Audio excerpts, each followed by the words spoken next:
In this episode with Art with Mrs. DuLude, we are meeting Frida Kahlo. Hi boys and girls, I'm so excited for this week. I don't know how I pulled this off, but I pulled off the big one. I have an artist coming to my house to interview her for this week's lesson. And I'm so excited. And I'm wearing her shirt. I hope she likes it. Her name is Frida Kahlo. And she is so awesome and does some really, really great art. So I am just waiting around and I am just waiting for her to come to my house. And as soon as we hear that doorbell, we'll start the interview. Oh, that's her. That's her. Hold on. Let's go get it.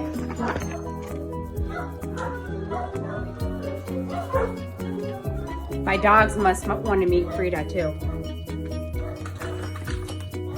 Frida, do you want to say hello to all my students first? Hello, nice to be here. Okay, well, don't you think, the first question that we would like to ask you is to kind of tell us a little bit about yourself. Maybe where you're from and like what you like as a person. I would love to tell you about myself. I was a Mexican painter and I was born and raised and spent most of my time in Coyoacan, Mexico. Most of my paintings were between 1920 and 1950. And if you see my paintings, you will know that they're mine because they are mostly about myself. And I love bright colors and dressing up. Do you like my headpiece, students? Oh my gosh, Frida, I love bright colors too. Kids, don't I love bright colors? My classroom is full of bright colors too. Well, I guess the next question I would like to know is like, how did you learn to paint? Did you go to art school? Actually, I learned to paint kind of in a different way. I didn't always want to be an artist. I actually wanted to study medicine. But then I was in a horrible accident when I was 18 years old and I hurt my hip. And after to heal, I had to be in bed for 3 months. I was so bored and I didn't know what to do. There were no tablets then. So my mom and dad set me with a canvas in front of me, and as I laid in bed so my hips could heal, I painted. But there was no one else to paint besides myself. So I held up a mirror and I painted myself.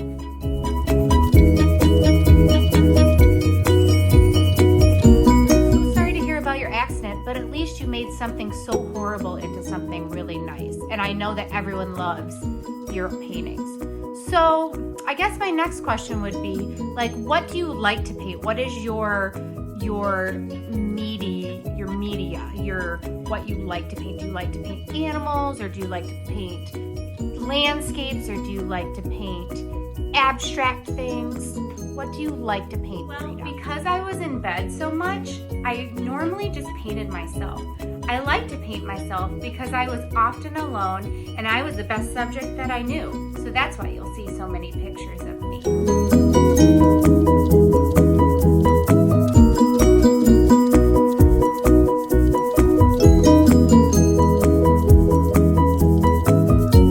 Oh my gosh, boys and girls, isn't that so interesting? You know, one of my favorite paintings of yours is the self-portrait with the monkeys. Why did you choose monkeys, or why do you even have monkeys in your artwork? I have monkeys as pets. Oh, look, here's 2 of them now.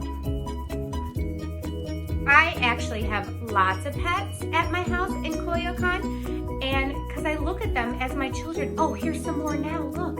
I have all kinds of parrots and macaws, and I even have an eagle. I didn't get to have, oh no, there's a raccoon. That's okay. He can just stay on the floor. I didn't get to have kids, so I had lots of animals. And in some of my self-portraits, you will see all my all my animals that I had at my house.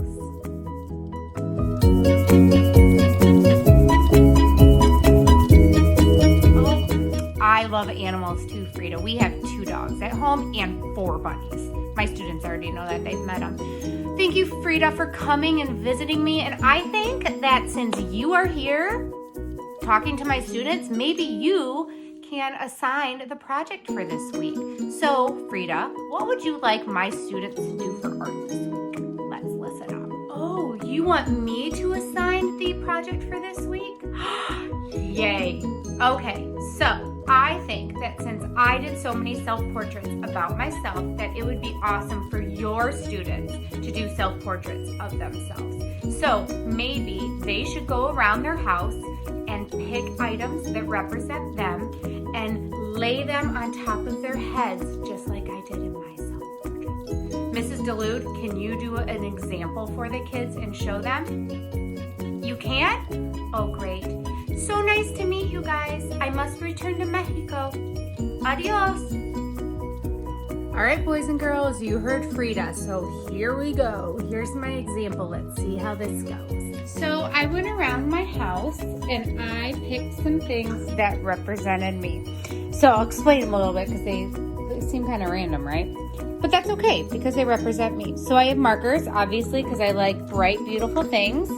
I have an empty coffee cup, represents I love coffee, but mostly it's handmade from clay, and that's one of my favorite things to do in art. Marshmallows, not necessarily because I like eating them, but I love camping. It's one of my favorite things to do in the summertime, so it kind of represents s'mores and camping. I have 2 of my dog bones because I have 2 dogs that I love very much at home. I have a pair of sunglasses because I love the sun or being places that are warm and sunny. And then lastly, I have one of my daughter's stuffed animals because she is a big part of my life and I want her to be in part of my Frida Crown. So these are my items for my Frida Crown. So I encourage you to go around your house and pick items that represent you or that tell your viewers something about you. All right, so next you'll want to pick a spot for you to start your Frida Crown. And I like to start with the biggest object, which is going to be like at the top of your head.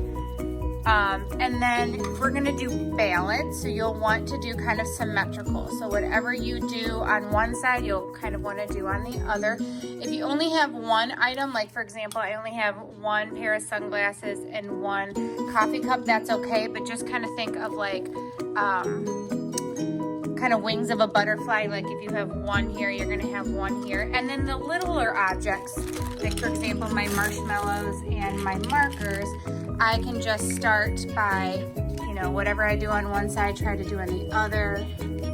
Okay, that might be a kind of a cool thing to add little details. It can even kind of sprout out if you want to. Kind of what I'm doing there. And remember, your head is going to go about right here. And then I'll add my marshmallows.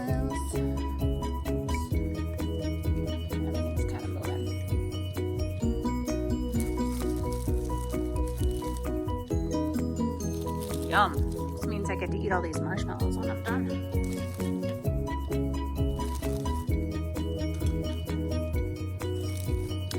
All right, and there you have it. So once this is kind of all organized, okay, you are going to flip around and take your picture. So here I am, trying to position myself with my Frida Crown. And then get it nice and centered. You might have to do this Chromebook, or if mom and dad need to help you, that's fine too. And smile. Cheese.